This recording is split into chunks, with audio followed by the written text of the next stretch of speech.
Millionaire comes home early and was shocked to see his new wife doing this to his only son. Ethan Ward had everything most people only dreamed of. A sprawling mansion overlooking the Pacific, a fleet of cars he barely drove, and a net worth that Forbes liked to call self-made. But wealth, as Ethan learned too late, could buy silence, not peace. 3 years earlier, his wife of 16 years had passed away after a long illness. The light of his life, the mother of his only son, Daniel. Since then, Ethan had buried himself in work, trying to escape the echoes in every hallway of his empty home. Now, at 47, he was a millionaire many times over and completely alone. Then came Sophie. She was 29, gentle-spoken, and had met Ethan not at a gala or business event, but at a small-town art fundraiser. She wasn't impressed by his money. She was impressed by the way he talked about Daniel. For the first time in years, Ethan felt seen not as a tycoon, but as a man trying to heal. They married quietly 6 months later. Daniel, however, wasn't pleased. The boy was 16, bright, proud, and fiercely loyal to his late mother. He viewed Sophie as an outsider, an intruder in the sacred memory of their family. Ethan tried to bridge the gap between them, but he often failed. Business trips, meetings, and projects always seemed to come first. And so, Sophie was left to navigate a house filled with silence, and a teenager filled with grief. The night everything changed. It was a Thursday evening. Ethan had just landed back from New York earlier than planned. The deal he'd been working on had been postponed, so he decided to surprise his wife and son. As his driver turned into the long driveway, Ethan smiled. He imagined Sophie's face lighting up, Daniel's hesitant grin. Maybe tonight, they'd all sit down for dinner together. Maybe tonight would finally feel like home. He stepped quietly through the front door, suitcase in hand.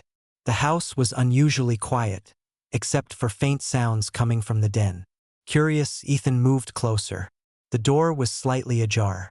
What he saw inside stopped him cold. There was Sophie, his beautiful young wife, kneeling beside his son Daniel, holding a wet cloth to his face. Daniel's shoulders were shaking. His eyes were red, not from anger, but from tears. Sophie was whispering softly, "It's okay. You don't have to hide how much you miss her."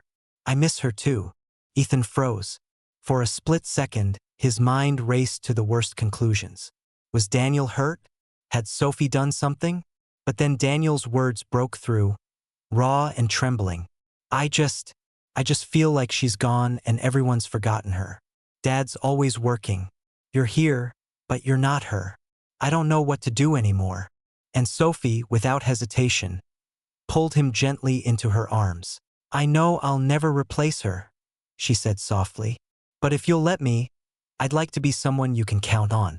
Not your mom, not your enemy, just someone who cares." Daniel didn't pull away. He cried. Long, heavy sobs that had been locked inside for years. And Sophie just held him. No words, no conditions. Just warmth and understanding. Ethan felt something inside him break open. He'd spent years trying to drown his grief in work and wealth. But this simple act of compassion was what healing looked like. Not in grand gestures, but in quiet moments of human connection.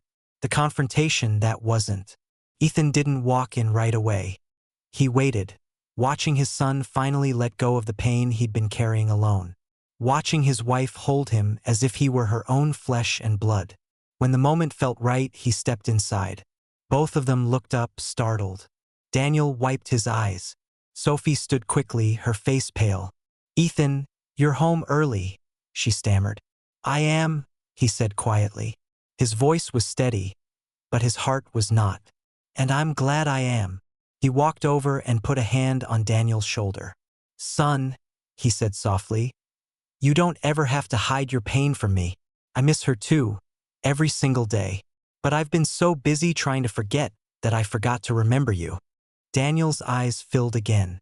He didn't speak, just leaned into his father's chest. And for the first time in years, Ethan hugged his son without hesitation. Sophie turned away slightly, as if giving them space. But Ethan reached out his free hand toward her. "Don't go," he said. "You're part of this family too." It was the first time he'd said it out loud. And it meant everything. The weeks that followed. That night changed everything. Ethan started coming home earlier. Business could wait, his family couldn't. Sophie and Daniel began spending more time together, not as rivals, but as reluctant friends who slowly found common ground. She'd help him with his sketches. He'd teach her how to play his mother's old piano. One evening, Ethan overheard them laughing together in the kitchen.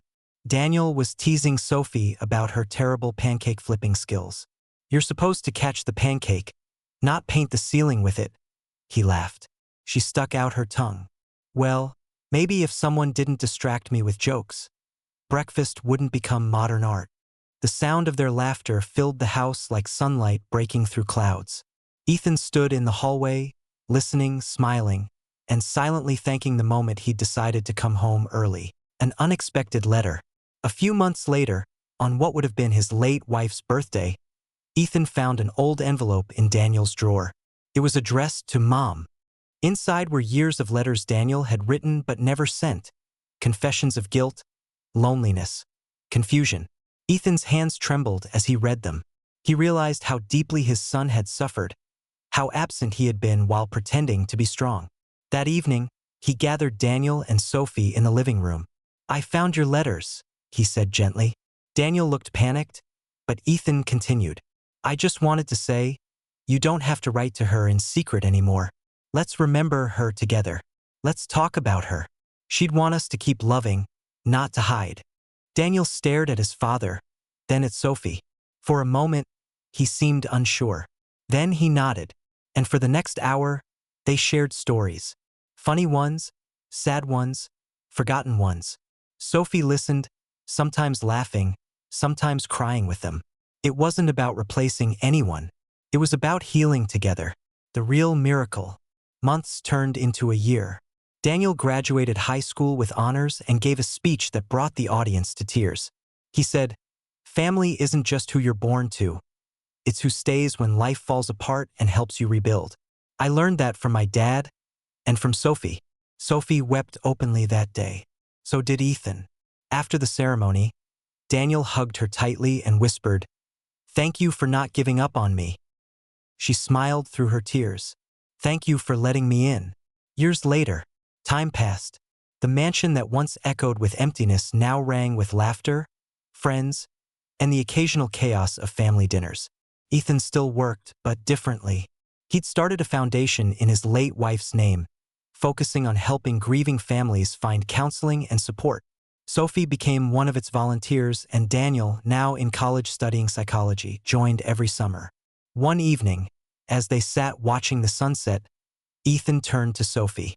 "You know," he said quietly, "the day I came home early, I thought I was about to walk into a nightmare. I thought I'd find betrayal or conflict. Instead, I found grace." Sophie reached for his hand.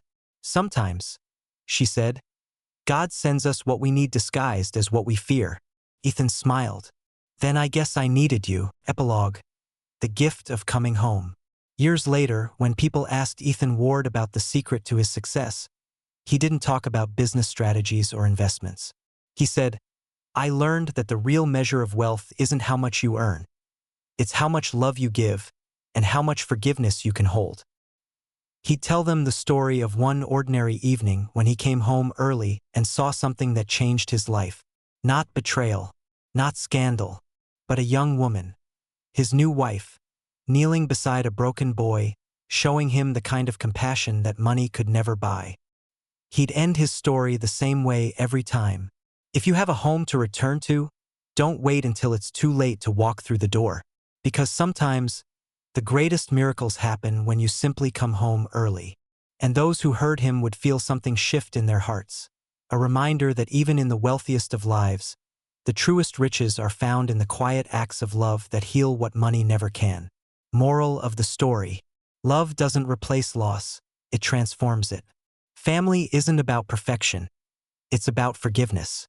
And sometimes the smallest acts of compassion can change the course of an entire life.